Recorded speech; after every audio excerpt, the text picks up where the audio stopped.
unicorns. Is there a magical horse in the room, madam? What was that? I'm a unicorn.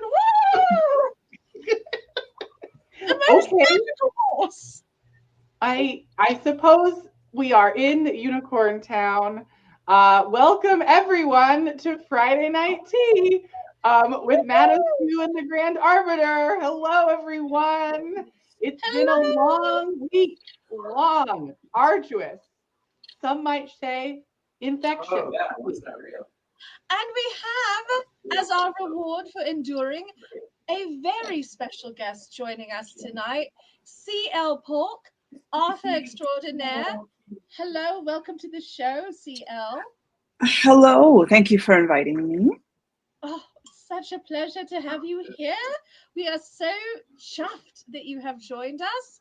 And we've read your books, and so we're very excited for that. But also, I follow you on the TikToks, and you're an absolute delight. So thanks for being Oh, I'm so glad. I half the time I never know what to say when I do a video, and people are like, "Well, you just do something simple." I'm like, "Have you met me? Simple?" These are not people who've read your books. But I mean, I do try. They're wonderful videos. You produce wonderful content about writing and all sorts of lovely things. And you write wonderful books. And we are going to talk about your books and all that nonsense. My darlings, what a gift to have CL here. We are, of course, getting up to all sorts of nonsense, and particularly happy that the Grand Arbiter, who is recovering from his time being in the Feywilds, has returned to us. Welcome back, Arbiter. How was it being off with the fairies again? I mean, part of me's still there. Ideally, they come back and give me back, my left nostril. Would really like to have that, see that be restored to my full form. But sometimes the Fae steal sinuses. That's what happens from time to time. I am glad that I was able to make it. I know that you have been ecstatically excited about having CL join us. Oh, yes. You've been making teapot noises all week, so that's how we know that it's a great time. That's true. That's true. It is just a constant high pitched squeal sound in the background that has been my entire week. Yes. So excited. As of course, as I am a business gay, we must proceed with today's business. Today's business is, of course, Mad Muskew and I are prepping for two major events that are coming up in the next 2 weeks. Next week, Mad Muskew and I will be hosting our awards show, the Golden Tippy Teacup Awards. Yes, that's right. Which I believe CL Polk has been is one of the 12 possible winners or 10 possible winners. No, our dear friend CL was nominated a couple of years ago for. Oh yes, year one. Okay, now I remember. Yes. Yes, but this year CL, you probably are wondering what award was this? I didn't even know I was nominated for. So every year when we host our virtual book club, at the end of the year we have an award for the best book of the year based on book club reading list.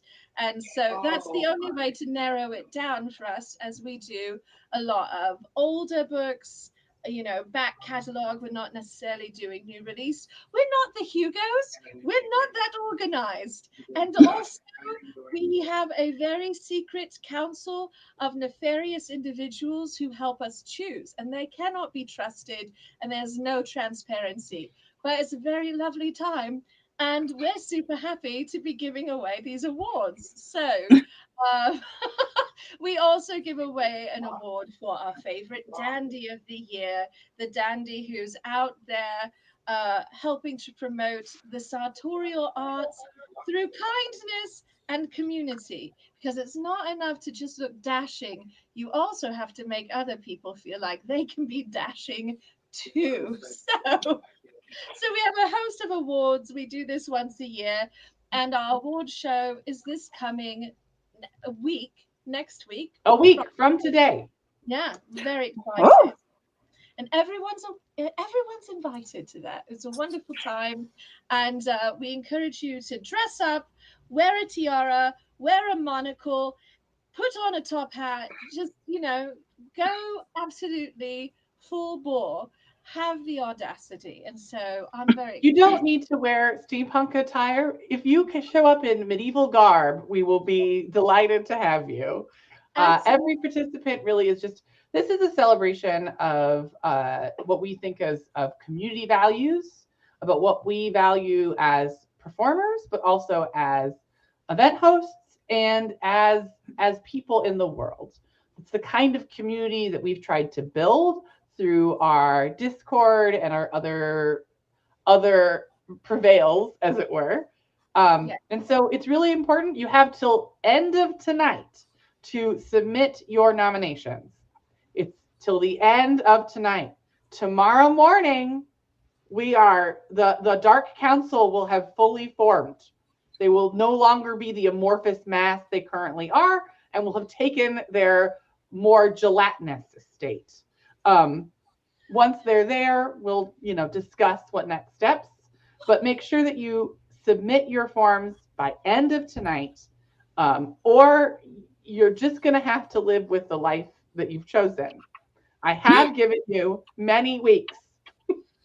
I didn't know that the Dark Council achieved a gelatinous state, and I have some concerns.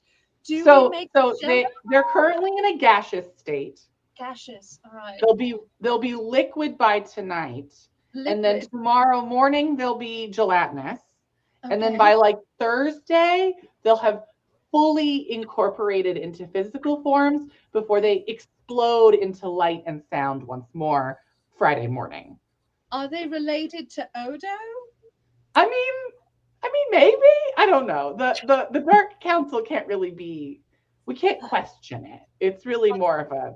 You just accept that sometimes the physical forms of our government are in forms that we wouldn't choose personally. I personally would not choose to be gelatinous. That seems unpleasant. I don't wish to remain gelatinous either. So I'm happy to have this resolved. The following week, Madame Askew and I will, of course, be at Con Possible. So that's where we'll be. We'll be doing some live streams to the YouTube as much as possible, as much as technologically able. We have some really exciting panels that will show up when they finalize the schedule, which has not quite finalized, but will finalize soon. So keep that in mind if you will be attending, or visually or in person. If you are able, make sure that if you are enjoying some of our content, that you check out Con Possible and their sister organizations, just to make sure that you're ensuring that they know that they matter to you and you had a good time enjoying this digital content that we're making. And that is the business for the next 2 weeks. There is more business later, but we have reached the critical amount of business that I am willing to talk about at this time. We'll be now converting to party gay mode. So as we're converting to party gay mode, CL Polk, we are delighted to have you here.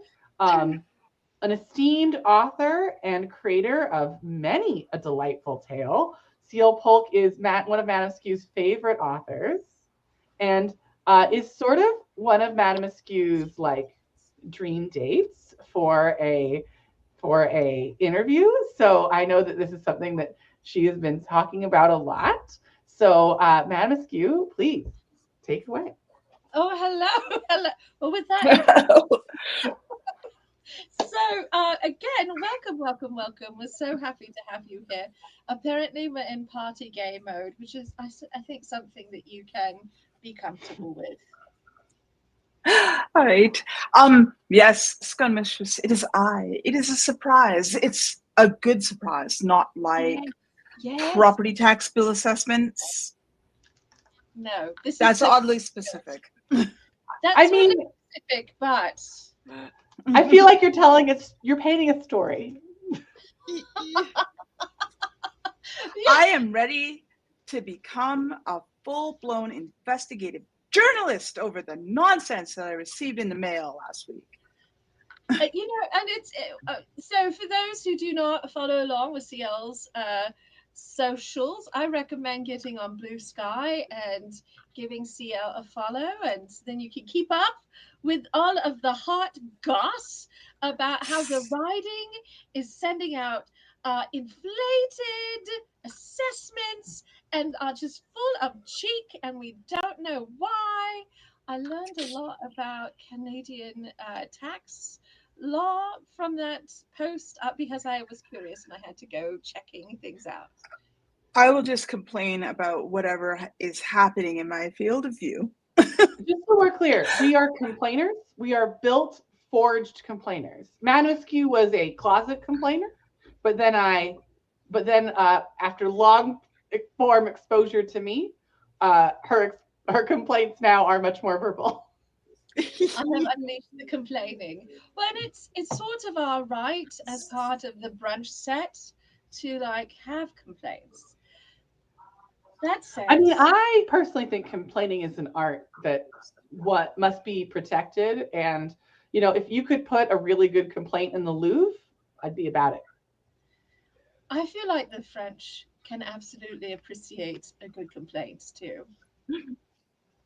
So, and yes, Scott Mistress, we too love a good kvetch. And it's always a good time during brunch or tea time to complain at least a little bit about something. And thank you, Tracy. Witchmark is such a good book. I agree. Everyone really must read it. So, but no, you are joining us after having a grand adventure in Banff, which Yes. is Canada. So Yes. I've always heard good things, but your pictures made it look absolutely stunning. I actually took quite a number of pictures, but I didn't actually post that many of them to Instagram or anything like that. I have to admit that most of the photographs that I took were of the amazing dinners I had all week. I just, every time somebody put a dish of food in front of me, I was like, it's beautiful. I had to take a picture. And so I did. Manuscu has become that person after we have a secret member of our secret order, the butter sailors, and the butter sailor order, known to sail across the seven fats. They're the butter sailors. They sail across the seven fats. I know, it was good. I was just thinking of what are the seven fats in my head, which I realize is going too far with the gas. They have made Madame Askew sort of need to document every meal with imagery as well captured. And I do love a good food photo, and I loved hearing about your food adventures in Banff. And I know quite a few authors who are very food-driven creatures, whether it's simply having the perfect snack to go with their writing adventure, or because they are sort of obsessed with describing food in their books and making the rest of us extremely hungry. Are you someone who noshes while you write, or do you have a very strict regimen where there's no eating until you have completed X number of words on the page? I usually wait until after, mostly because if I set out some kind of small nibbly snack that I can say, like pick up, usually with a pair of chopsticks, just to make sure that I don't get any like salt or spices on my fingers. But I'll just forget. If I get into the zone, I will forget that there's food. I will forget that there's a cup of coffee right there. I'll just forget. So I just kind of don't bother until I've gotten to the point where I'm finished. But yeah, I really like designing the foodway and the cuisine and what is local cuisine and what has been imported, and basically the idea of like what do people eat and how does that reflect culture. I'm doing this all the time, and then because I did all this work researching what people are going to eat, I make a point of describing a meal or two in my stories so that I can torment everyone and make them hungry. Well, what do you think is one of your... Oh, go ahead. Go ahead. No, Grand Arbiter, you go ahead, and then I'll come in with mine. You're good. What do you think is a meal that you really you feel like is your that's the your I hate to describe it like this, but like your white whale meal. This meal that is sort of like one that you wish to achieve. Maybe you've achieved it once and need to achieve it again, or one that is like deeply a deep longing for, but it's a little bit out of reach right now and you want it to be closer. Well, I mean, the last week that I had in Banff was pretty much like specifically last night I went to a Japanese restaurant in Banff called Hello Sunshine, which also has karaoke rooms in the back, but we weren't doing karaoke. Then we were there for dinner. And we sat down, we had the menus, and then I noticed that there was like a smaller menu off to the side, and it was just basically just tell the server that we'll leave it up to them with the set like price. An omakase menu, like an omakase menu. That's exactly what it was. And so we just got all of these courses of like just... I had the main course that we got was a sable fish that had been marinated in, I'm pretty sure the sauce had miso paste in it. And then after that, I can't tell you. I purposefully took the tiniest flakes of this fish so that I could experience the eating of it for as long as possible. I am going to dream about this fish at night. It was... She haunts me, the fish. It was so good. And yeah, I don't know why I did that. I'm glad I did, because I just did it yesterday. But in a month, I'm going to be like, can we go back to Banff? Just because I want dinner. Just for that. Yes. Oh, I agree. EF, that is the best kind of meal. And those are the ones that stick with us for decades afterwards. They're the best. Scone Mistress wants to know, was it black cod? Yes, it was. Yeah, gorgeous. Gorgeous. And now everyone wants to go to Banff to experience the fish. That's gorgeous. I have all of those ingredients. 1/4 cup each miso paste, sake, and mirin. 2 teaspoons of sugar. I have all of that. Perfect. Maybe the fish is closer than you think. Thank you, Scone Mistress. Thank you. Scone Mistress is our resident baker and mad cooking scientist, and most appreciated, my darling. So, when you were talking about your experience of your wonderful dinner, the omakase with that fish, and just savoring each bite, I was reminded the final book in your trilogy that starts with Witchmark Soul Star. It's the final book. And all of the smells and the sort of very visceral experiences you describe, going into the communal eating areas, going into the communal home, and how very hungry you made me for the food and the connection that was created through the food. So I love the way you are able to develop the foodways and include that into your story and then sort of use it to elevate the understanding of the characters and their experience. It was a beautiful moment. And I thought that Soul Star, especially so the culmination of the series, was such a massive work.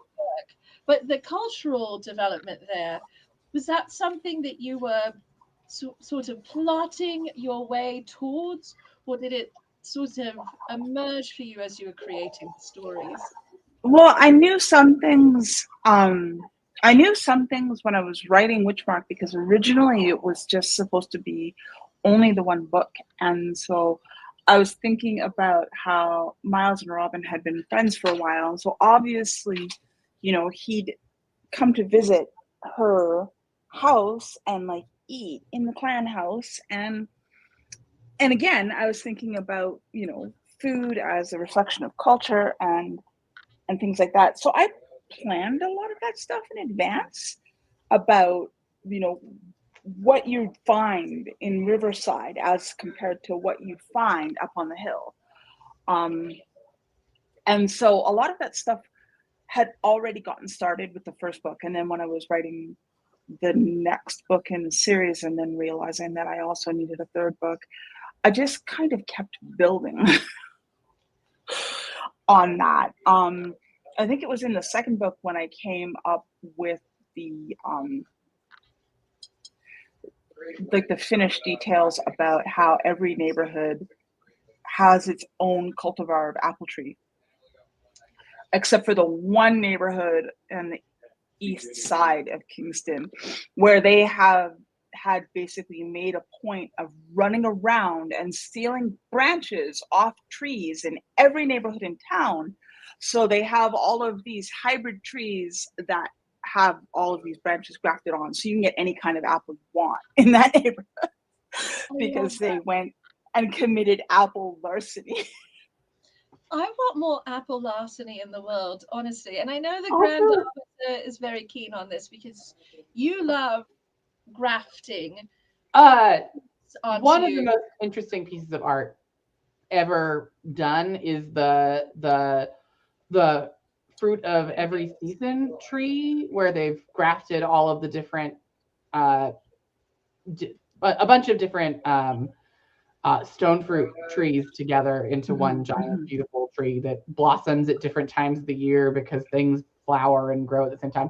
It's like a really great piece of art. And just grafting generally is such an interesting piece of science. It's just a fascinating process. I imagine the research for it was like a really interesting read. Yeah, I was thinking about it, and I was like, one of the things that I was thinking about was how, like, when I lived in Vancouver, it's very different from living in Alberta because it feels like you can just about throw anything on the ground and it'll grow there. And so, like, even at my own house, my childhood home, there was a couple of varieties of apple tree, two different varieties of plum tree, a particular kind of cherry that was quite sour, but actually made like excellent support in a pie. And then blueberries of all kinds, blackberries, currants, like just fruit like crazy. But it was everywhere. It was everywhere. I remember going to school one day, and I think I was probably in about grade 3, and written on the blackboard in chalk was, "Blackberry season is not an excuse for lateness." Would you contest that remark? Would you say it is absolutely an excuse for lateness? Right until September 29th, it is. Yes. How dare they deny you the joy of fresh picked blackberries? My goodness, I've never had the pleasure, but my grandmama grew fresh strawberries every summer. And so until I was well into adulthood, I'd never had strawberries purchased from the market. I'd only had my grandmother's. The distinction is immense. There's It nothing is. like off the vine fruit. So good. So good. Especially if you know that it hasn't been sprayed with anything nefarious. That's always a bonus. But I love that. And now I'm imagining all these children, little urchins running around late to school picking blackberries. With red fingers and red around their mouth, and probably like a little bit of blackberry juice on their clothing as well, and late for school. And late for school. And late for school. Yeah. Well, what is really happening in the very first part of school anyway? They're taking attendance. They're providing school announcements. Really, really, it's perfect time to be getting blackberries. So I love that. Oh, let's see. Alicia says you need to hoard the blackberries, turn them into juice, add honey, and make blackberry mead. That does sound delicious. So, It does. It does. aside from creating this wonderful sensory experience in your books, in all of your books that I've read. I think I've read every one of your books except for one at this point. So I feel fairly confident in saying that not only do you create this very sensory driven experience with the world around your characters, but you also create these just stunning characters. And I know from following you and hearing you talk about writing that you don't sit down and plot in a super methodical way, that you are sort of, you have some set pieces, you're being driven by the story as you write it, and you go back in and do very, an editorial and work things into sort of shape. Mm-hmm. But when you're starting out with your project, do you know something about those characters to get you started, or do they sort of come to you as you're developing the story? I usually know most of what I need to know before I get started with the story. Usually, because what ends up happening is that while I am trying to finish a book that I am supposed to write because I am on deadline, another story will come along and just kind of like show up, be utterly charming for 30 seconds, and then run away. And you, wait, where did you go? And then it'll come back a little bit later with something else intriguing, and it'll run off. So by the time I actually get to the point where, I can actually pay attention to that book, I know things. I know like some scenes that I absolutely need to do. Like the card game in the Midnight Bargain. I knew that I was going to basically have this cross of like the trick taking games like bridge or whist or spades or hearts, and that I was going to have these weird situations for who got to bid, and like how the gambling worked and everything. I knew that I was going to do that fairly early on in the book. I knew that before I knew about the deal that Beatrice was going to make with Isbeta. And so I had these ideas, and it's like, I know this is going to happen, but I don't know when. And so I would just have this note card with that, and I would put it up to my monitor if I thought it was coming up fairly soon, because I'd be like, okay, I have to head in that direction. I have to get to that. I have to write the card game. And so I have to write the card game where like Beatrice doesn't have the money to be playing cards with these people because they're all wildly rich. And she knows that she can't lose, but she also can't refuse to play. And so Nadi is like that pink punch is good, drink some more. And so she gets tipsy, and now she isn't really able to hold Nutty back, but at the same time, she kind of can't because she can't lose. She knows that she'll throw the whole thing in jeopardy if she comes back with a bunch of debt. And so she is drunk, and she's not used to being drunk. So she's having a perfectly marvelous time while she's doing this incredibly dangerous thing.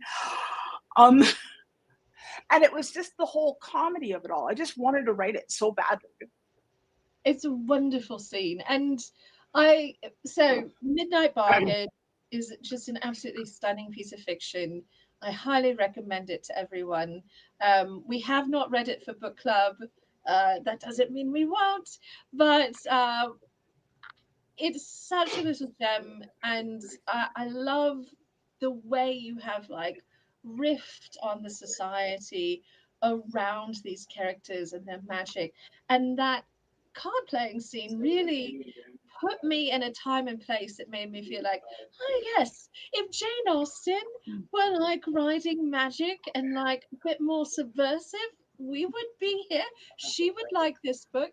And I liked how you were able to take this scene that some people might dismiss as like a little trivial, but it has very high stakes, and you, as the reader, you really know that it's important, and that the aftermath is also very fascinating. But I'm not going to spoil it. You have to read Right. it. We can't talk about what happens after the card evening. Because it's not, because sometimes you can have a scene where it's like, oh, I think this is really cute and I need to write this. And then you write it and you're like, well, what do I do? I didn't have that problem with that scene specifically because I knew what some of the outcomes were going to be. And that I'm always, when I'm writing something and I'm going in scene by scene, one of the things that I do is I kind of keep notes on what it is that I've already written. And one of the most important entries for a scene note is what actions that were taken in the scenes, what decisions that were made in the scene that are going to blow back on the characters later, not immediately in the next scene, later. and that is fun too. And it really, honestly, as a reader, it is fun to read. I loved that. I mean, every decision, every movement felt like it was organically going in the direction that, of course, this is the what if, yes, then. That is the yes, then. And I loved that. And I think it's part of why I so enjoy your fiction so very much. Uh, I know we're getting ready to go into our little special section, everyone, very shortly. We have our special topic. We have not forgotten about it. But before we do you have anything coming up? Can we, your fans and admirers, expect any books in the near future from you? I can't actually talk about what I am writing now. It is a secret. Ooh. But I'm really hoping that when people find out, they will be excited. Oh, I love a secret. You were a secret from our wonderful audience almost all day today. So I love a secret. I'm not very good at keeping them always, but I love them. Yes, Grand Arbiter. So you Yes. can't tell us what you're doing. What if you were, I don't know, to tell people what books they should read in preparation for this secret? What books would prepare readers for the most enjoyable version of this experience? Let's say this secret come to pass.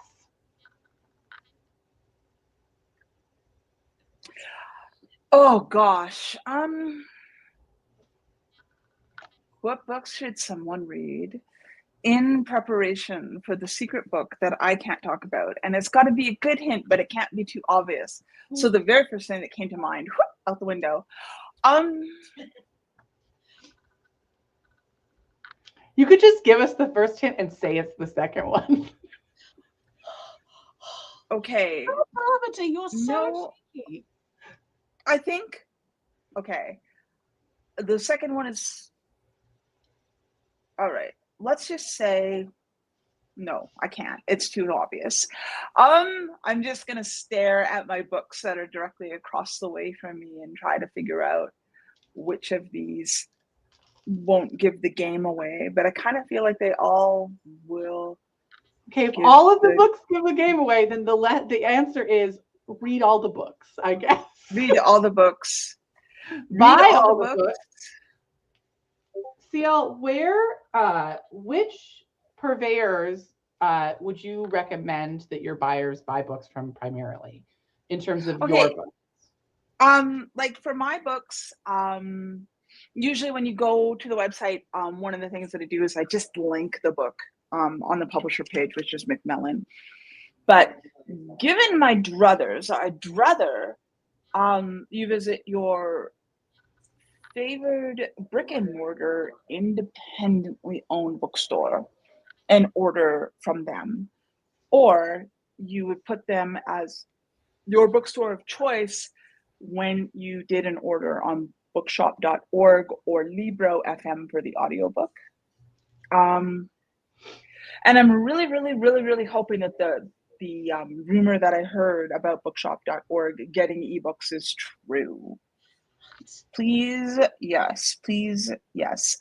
I don't generally sign books. I've had a few opportunities where they said, and we want you to sign tip-ins, and I have said no.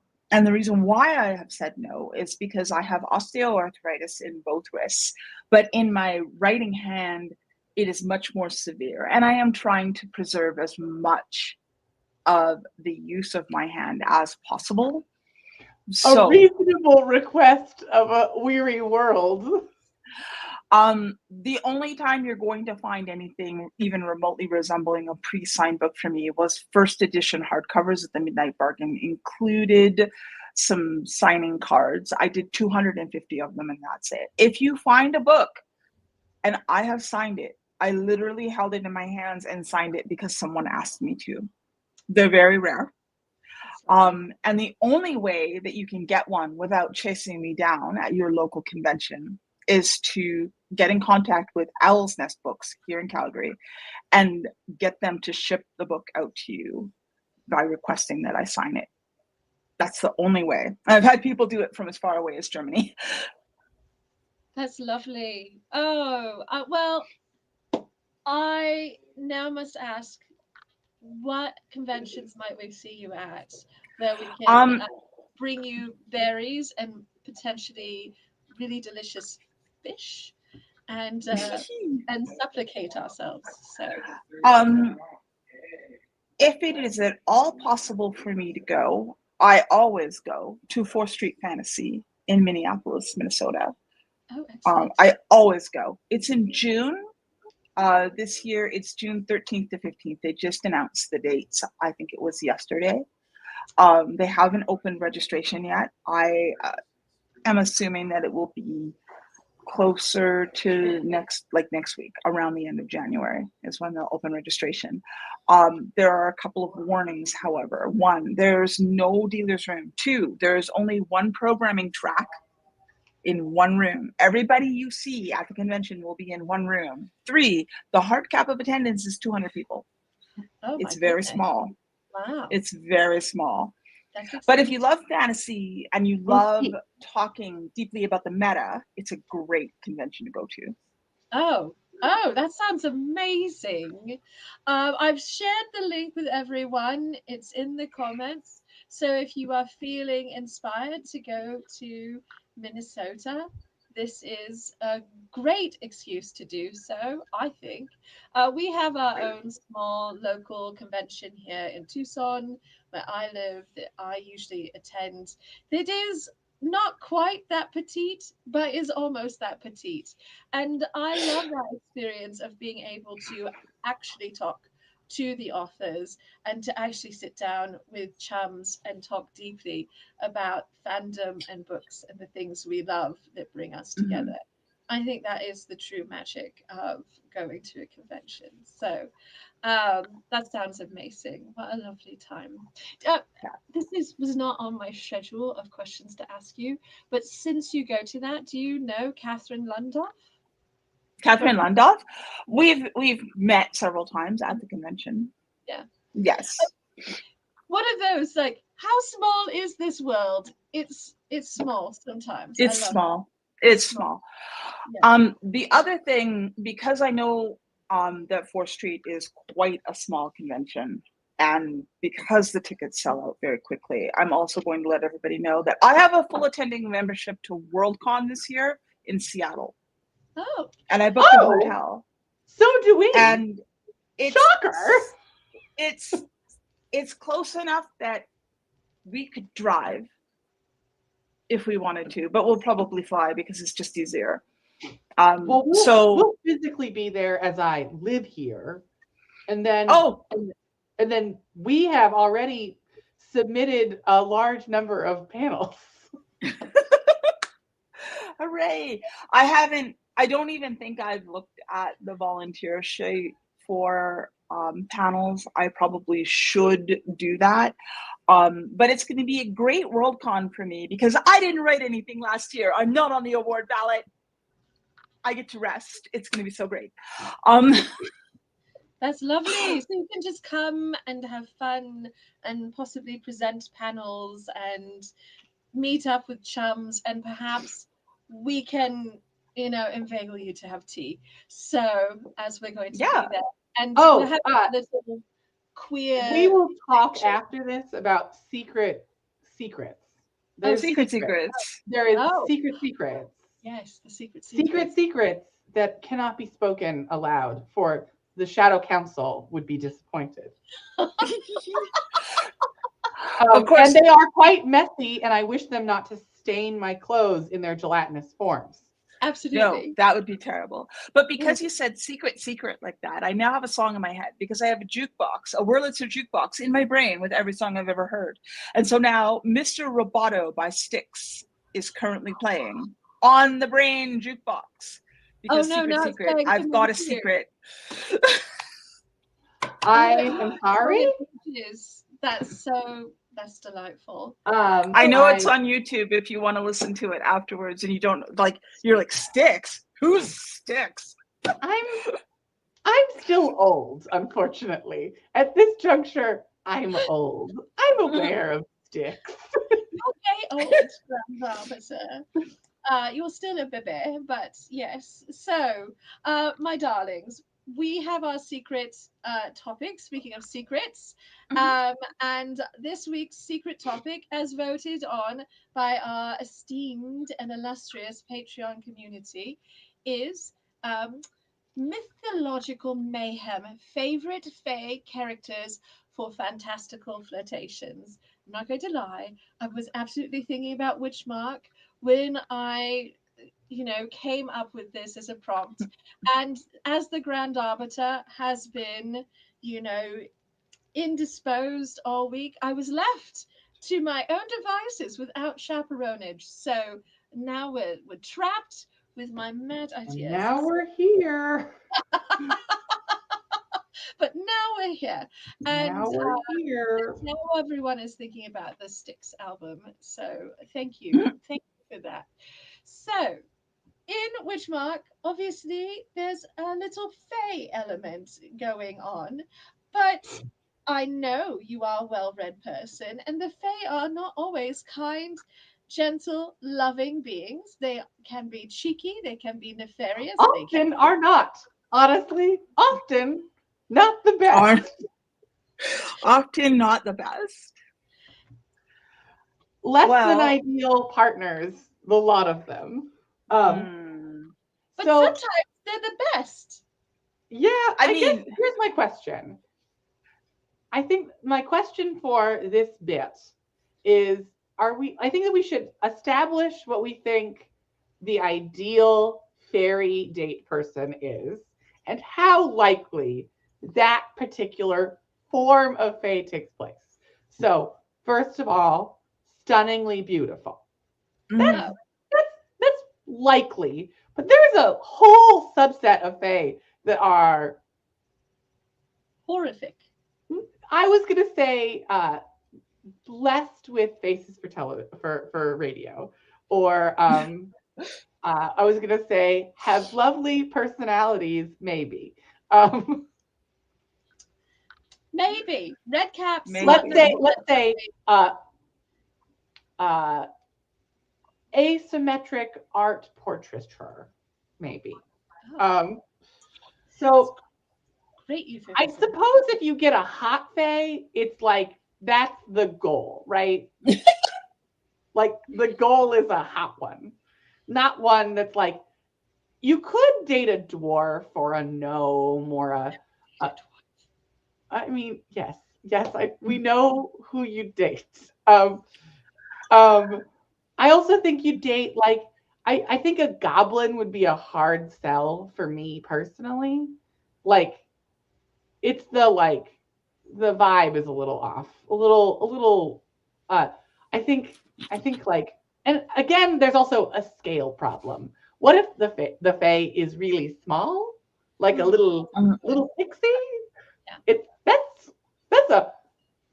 That's a very complicated relationship. That's a lot of like side play type stuff, I'd say. I don't know. I just, as we were talking about this, I ended up getting one of those, every once in a while I'll have a book title for a book that I think would be great to read, but that I probably would never write in my head. And it's the title, this actually has to belong to another author and I can't remember her name, but it's That Time I Got Drunk and Ghosted the Queen of Fairy. Oh my gosh, is that I need this book. I need to find the person who writes. I need to find the person who writes That Time I Got Drunk and I need to just drop that title in front of her with a dozen roses and some chocolate and run away and just hope it's enough. The idea, I just feel like if you ghost the Queen of Fae, you will be a ghost. You will die and then be a specter. Probably in her employ. It depends. If it's That Time I Got Drunk and I ghosted the Queen of Fairy, and then we go to my bestie over here, Tanith Lee, and basically make it so that the Queen of Fairy had to go and find a mortal to sincerely impress. And as it turned out, that person was like, vibe, not digging it. I need to go adjust my lipstick, and then crawled out the window of the bar, and now they're under a bonded vow. They have to impress the heck out of this mortal in particular. That would keep them alive long enough to gather their wits about them and sew them into a gown of getting away with it. It just sounds like a mess.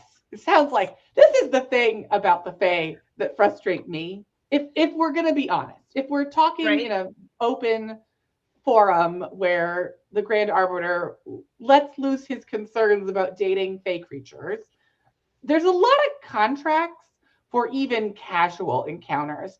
And I think that is a little bit of that feels a little BDSM like experience of mine. Not just a lot of contracts before we even recognize that we're doing a contract. Not a big bit. There's nothing wrong with a good, thorough negotiation.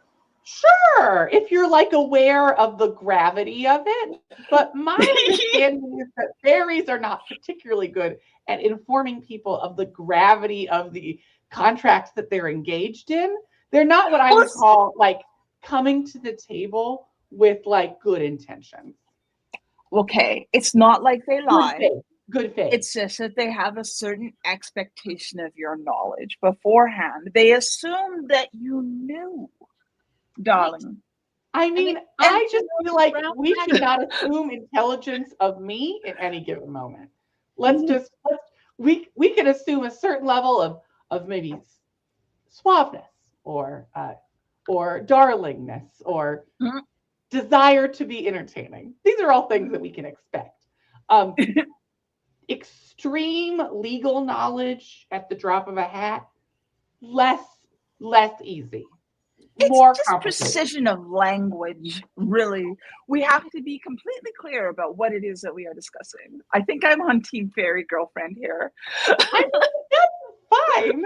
That's fine. You can be on this life path. That's a choice you could make. I'm just trying to ensure that we are understanding the gravity of the decisions that we're partaking in. And it seems like one of the things that the Fae are not the best at is informed consent. Specifically on the informed part. They assume informed rather than being informed, which is not necessarily extremely problematic, but it is a little bit iffy. I call it iffy. It's Or yeah, maybe you do have to get with it, the program of getting informed. That's I not mean, how it works. it's like I am not the right person for the discussion, or perhaps I am exactly the right person for this discussion. Because again, when I grew up in Vancouver, after it would rain, we would very often see those rings of mushrooms that would pop up in the lawn, and I jumped in every single one of them. I mean, let's be honest. Part of the reason I'm so hesitant is that I recognize that I'm an ideal target. That's true.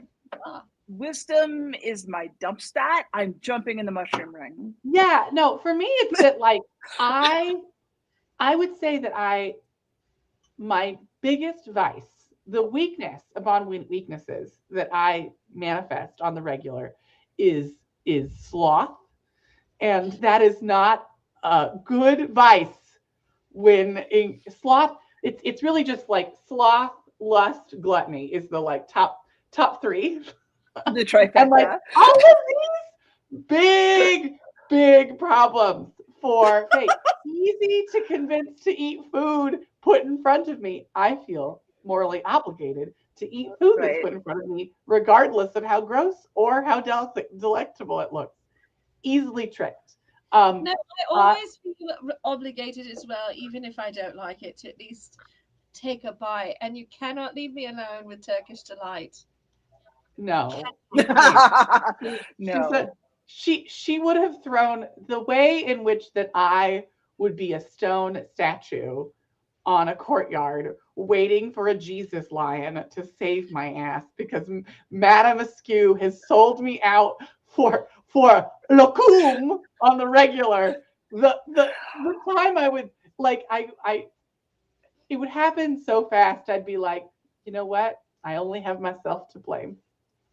I know very perfectly well that because I am the ADHD person, that I would inevitably put the yellow ring and the green ring in the same pocket. Oh, yeah. I just think that like I'm a particularly high risk person for this particular behavior set. And so we have to be really cognizant of decisions. Now, given if they're super hot, I might be like, here's the other thing is I think if assuming the Fae are not listening, I think they are unprepared on how ready people are to just give up and go. Like they're like the odds of success here in the mortal plane where there's sudden and inevitable taxation on your home you couldn't expect, and a sudden medical bills, maybe it would be better to be the pet of a Fae because then I am no longer responsible for ensuring my own health care. That's true. They have to get fairy human insurance. But you see, there is one little problem, and that's when they decide that they're going to call the hunted Samhain and pay the tin. Yeah, that's a bad time. Yeah, that's the catch. You need somebody on the other side to like grab your clothes and hold on while you turn into a snake or whatever, just to get you out of it, so that you just had the best "what I did on my summer vacation" essay ever. Yeah, I don't know. Meet Tamlin. Have a buddy ready to hold on to you. Okay, well, Madam Askew, Sorry. fight me, I guess. Fight me. I'll fight you. We have a discussion about maybe putting Witchmark onto our book list for next year. So it would be great. Honestly, Scott Mistress, we'd probably do Midnight Bargain because we've done Witchmark, and I love all of you, and so we just have to read another different book by CL. I'm so sorry. It hasn't been 5 years yet, so we can't recycle yet. We have to do another book. But Magic Bargain has the card game, and that's very exciting. Well, if you've read the first book for Witchmark and you haven't read the sequel yet, can I suggest the audio? Because the sequel to Witchmark, Stormsong, is narrated by Moira Quirk. And she does a really good job. And then when you're done that, Soulstar is narrated by Robin Miles, and it is so good. It is so good. When they gave me basically a preview of about, I would say 15 minutes, the very first 15 minutes of the audiobook to find out if it was working the way I wanted it to, I basically sat in my office chair and cried because it was perfect. Oh, that is temptation to read again, honestly.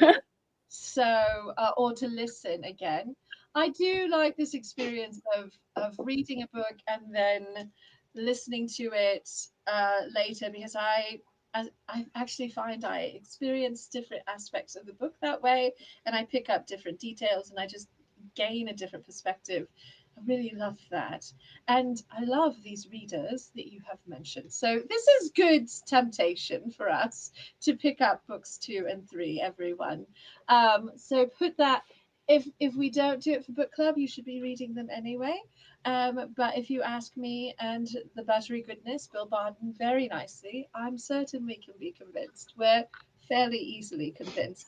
So, but no, I love this. I love the discussion of like the parameters and so you know, we talked about a lot about the negative aspects. We are going to go over because we want to give a full, robust volume to this conversation. If that's okay with you, CL, we're going to go over a little bit. Oh yeah, we should probably be thorough. Yeah, be thorough. So I feel like I have been sort of the negative arbiter, the real, voice of reason here. Let's hear, Madam Askew, what do you think are some benefits to a Fae relationship that I am like not seeing here? What am I blind to in my, let's call it prudence? In your prudence, in your concerns, well, you outside of not being able to see my wonderful chums and interact with all of you in the mortal realm, one of the lovely things about the Fae realm is infinite libraries. Just imagine being seduced or seducing a Fae creature who's lived for, a few thousand years, and they're like, oh yes, that's my library. I've been collecting it since the fall of the Library of Alexandria. Go forth. That to me is a grave temptation right there. It's just to go be with the books and maybe a little nookie on the side when I'm not reading, reading, tea. Or at the same time, I suspect. What? I could be convinced. It's true. I mean, a little poetry, a little nookie at the same time seems right. Yeah, no, I think there's the material aspect. We're going to call that a custard tart. A custard tart? Okay. I think I have to go with the dancing and the partying, the drinking and the carousing and the games. And did I mention dancing and the dancing? Excellent taste in music. they do. They are very inclined to appreciate the arts. The Fae notoriously like artists. What do you think of modern music is like the most ideal for Fae dancing? Chapel Of like, Rock. so like modern pop. We're not thinking that they're like club kids that are really into house or something. I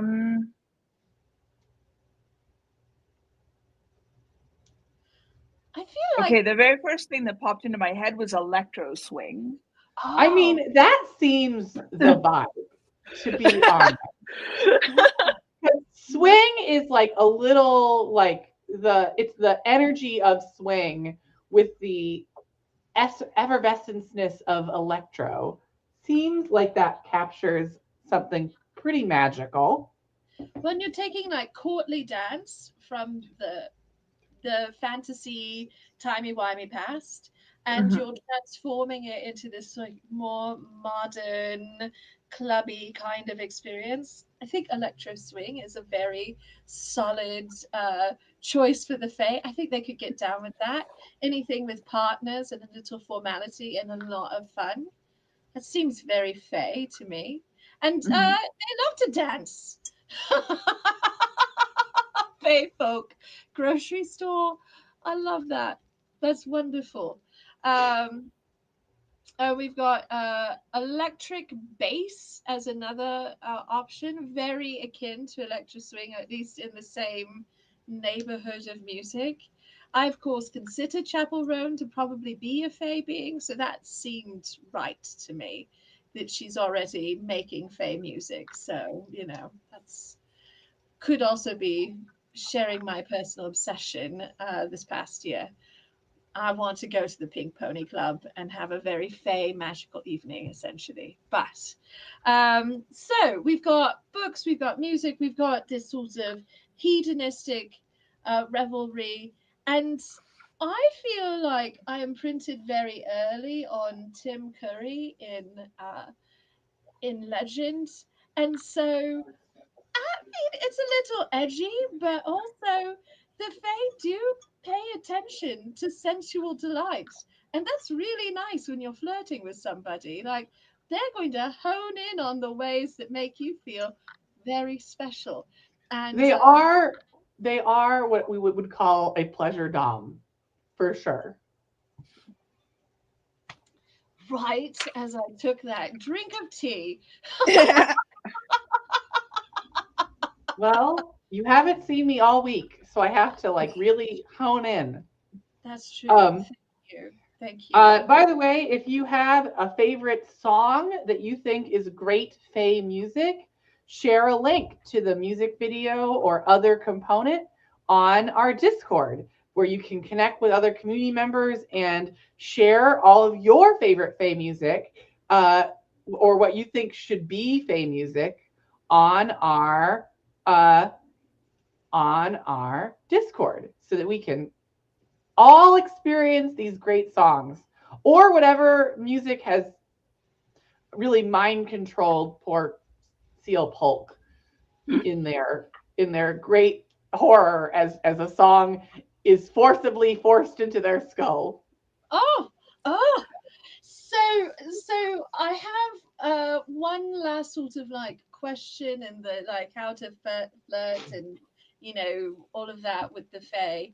If either of you found yourself in a smoky club, a party, someplace where you had determined that the person you were speaking to or had been making eyes at across the floor was a Fae being, what would be your sort of opening sally of flirtation? Would you open that door, or would you try and give them the come hither look to entice them to open the metaphorical door with you? I mean, first of all, every universe in which I have to initiate is the universe I am forced to live in, not the universe that I choose to live in. I find that it would be like, if the Fae person isn't initiating, I'm not making, and I know they're a Fae person, there's no way. There's no way. I am not going They are, first of all, Fae people want to like do the chasing. They don't want to be chased. Or they can maybe enjoy it, but then you're a lark to them, not an interesting thing, right? It's more important to me that I be interesting than I be like selected. I need to be selected as an interesting person.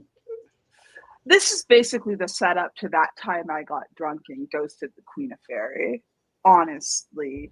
Because, like, if I know, like, I know what I do because I know what I did, if that makes any sense. I see them, they're cute.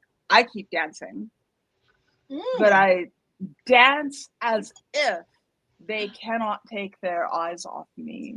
I will dance for myself, but for the eyes of any who I do or do not notice. Because honestly, if I were truly being eyed by a fae, you know for a fact I wouldn't notice. You know for a fact I would be like too distracted, too like in my own headspace, and like would probably be like approach them and ask them about how their day was and being like really cordial and just assume they have zero interest in me at all and just proceed with that knowledge until interrupted. No, Grand Arbiter, I have to read you just a little bit. Because what you'd actually do is you would find this Fey being and you would look deeply into their eyes and then you would touch their cheeks because this is a classic maneuver. You'd be like, you are the most perfect being I've ever met and you're beyond reproach. Bro, you haven't seen me in the club. Club Arbiter's different. You are the most perfect being I've ever seen. But I see a sadness. Do you want to expose your deepest trauma to me over a glass of wine? If the Fae looked sad, I would make it. If the Fae looked sad, I would approach the Fae person and try to comfort them. That is true. That is how it will happen. That is how you are. The thing that would happen would be that the Fae person would be sad and I would have a problem with that and need to fix it. It's all right. I would try and auntie them. So we all know I also am a problem. But I love this image of dancing as though the Fae cannot take their eyes off of you. That's how you should dance every day. Yeah, I think that's good advice, honestly. Ty, I know we're all that kind of queer. Yeah, no, we got that. I'm damaged, so my goal now is to heal the world. And I can do it because my burned out gifted child energy never told me I can't. And so now I'm held responsible for the emotions of the entire world. Yes, that sounds like us, actually. So, thank you, Grand Arbiter, for allowing me to read you a little bit and to rake you over the proverbial coals, as it were. But, you know,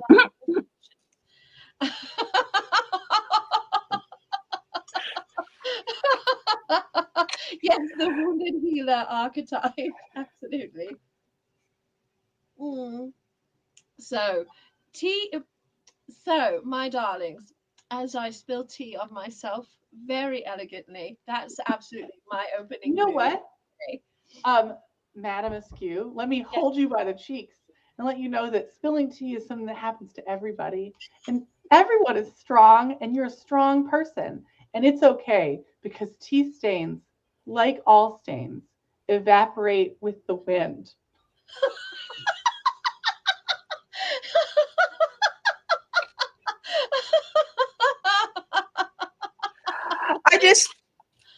I did. What I noticed was that you were drinking your tea and you giggled and then you just kind of went like this. And it was gloriously flirty, actually. Oh, thanks. Gloriously flirty. I was like, that was a move for sure. Thank you. That would be The my illusion must be maintained at all costs. Yeah. Me and my Okay. head. So yeah. This has been absolutely stunning, and I'm pretty sure that we would try and whisk you away into the Fey realms forever, CL.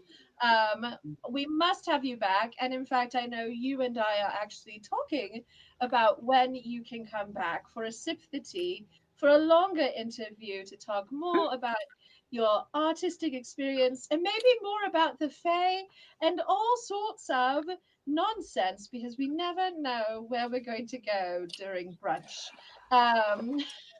Well, I mean, depending on whatever day it is that we arrange, I will either be able to talk about the secret project, which is secret. Let's plan for that. Let's plan for that so we can help you, because our goal in all It of is these experiences. It is so secret that even I don't know when it is no longer going to be a secret. Well, we'll plan with it in mind. And if it doesn't happen, no biggie. But the point we're trying to make is, if you've got a book that will come out and we need to get the crowd motivated, that is our sworn duty as wounded healer archetypes, is to lift up and carry artists over the war line, I guess.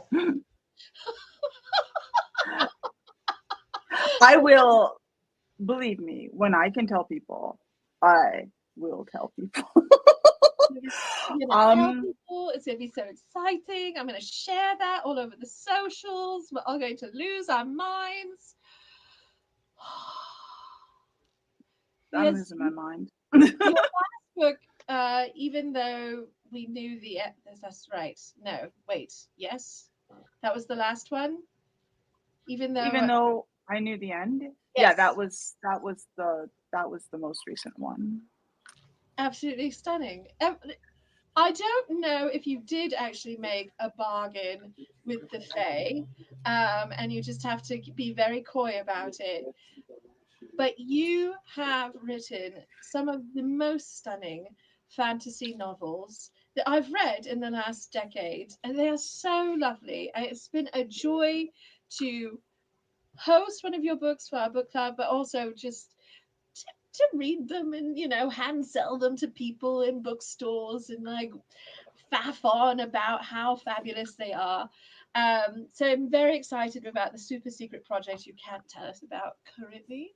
And I encourage everyone to follow CL on the socials, because with authors, sometimes the best way to keep up with what's happening is to, follow them where they're posting about their work. And maybe, I don't know, sign up for their newsletter. And also, I hear I've heard a rumor that CL has a Patreon where you share information that's good for writers as well. So there are wonderful ways to keep up with you outside of and in between your books.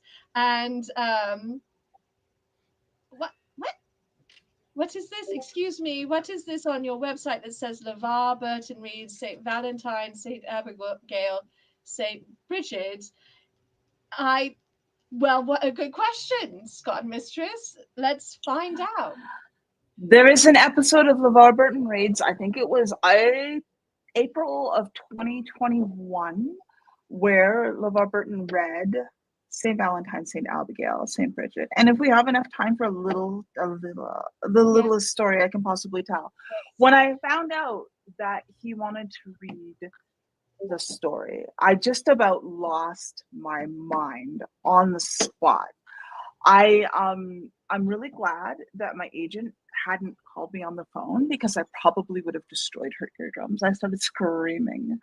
But one of the things that happens before he does the recording or anything is that he books a Zoom call with you, about 15 minutes, where he can ask whatever questions he has about like the approach that he wants to take to narrating the story and stuff. And he only had a couple of questions. Honestly, he spent the next 13 minutes gassing me up about how great I was. Geordie LaForge told me I was great, and I'm losing my mind. And then he finally says, I liked this story very much, and I would dearly love to know what happens to Teresa Ann after this? And in the silence, as I am gathering the vocabulary to say thank you, the sequel dropped into my head all at once of a piece, every beat. And then I said, formed like Athena. I just got an idea right now. I have to go. And I signed up the Zoom call and started writing Ivy Angelica Bay. Oh, I love that. I love that. Oh, also, LeVar Burton is absolutely a treasure. Oh, a real gift to humanity. Congratulations on having him read one of your pieces. It's wonderful. Yeah, that's so fantastic. I'm very pleased for you. And are we sure LeVar Burton isn't a muse in disguise? No, obviously he is. He clearly is. 100%. It was so great. I could barely, like, the thing is that he is so good at talking to people that he didn't allow me to fall into the reality that I was talking to LeVar Burton. And so he was asking me questions about the story, about the world building, about where I got the idea for this, and you know, did I have a connection with like American Black Catholics, because Teresa Ann is very definitely an American Black Catholic of an American Black Catholic tradition. And I talked a little bit about that, because it's not like I am not Catholic. It's just that in Canada, we have two separate school systems. We have the public school and we have the Catholic school. And our subculture, the punks and the goths and the skater kids or whatever, we all got together after school in the mall downtown, and it was the public school and the Catholic school. So I ended up getting a lot of like their whole routine, their smells and their bells and stuff, just simply by hanging around with them. And so I decided that, that was what I wanted to do specifically with this. And when I did the research, I found out about it. And he was extremely interested in that. So we ended up spending a lot of time talking about, the Order of St. John the Worker and stuff like that, and about city planning, and about like standing against particular approaches to city planning that ruin cities, and like what you can do in order to resist that sort of thing. And so I kind of forgot that I was literally talking to one of my legends for a little while. That's beautiful. That's beautiful. He does have that presence whenever I see him interviewed, that he's both riveting and so generous and very kind to have whoever he's speaking with, that I'm like behind a screen and I feel very drawn in and put at ease. I cannot even really imagine what that's like to experience in person, but sounds like a beautiful moment. And I'm now going to have to go read the follow-up story. Yeah, now we have to run away. I've kept you for too long. No, it is time. Lord Esplin has made his presence known. Yes, well, he wants to feed you. So, my darlings, clearly we could keep going. We'll have CL back. We'll read more of your books. Thank you so much for joining us. Everyone, oh, thank you. Yeah, everyone, please stop by CL's website, follow, join the newsletter, do all the things to keep up with their work and to read their books. And you can find us on all the social media, of course, but also please consider joining us on our Discord or on our Patreon, or both, ideally on both. We have a free tier on Patreon if you want to simply follow us there and keep up with our news and our events. You can also participate on our Discord. We have a very lively, wonderful community there, very welcoming and kind. And I can tell you, I'm getting so many messages already, pop-ups with the Fae dance party music that's getting posted to Discord even as we're chatting. So thank you, everybody. Thank you so much for being here. We'll be back next Friday, not with Friday Tea, but with the Tippy Golden Teacup Awards. You have until tonight to finish your nominations. They are forming, they are condensing, they are gelatinifying. Get your stuff done, lest your opinions not be heard by the gelatinous council. Yes, that mystical gelatinous council. We love it. The shadow the shadow proclamation of ooze-based justice. I'm silly. I just realized the Golden Tippy. It's part of tea grading.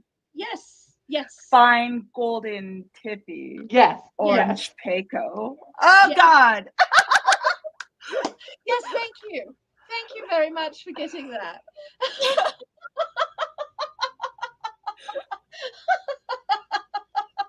That's absolutely it.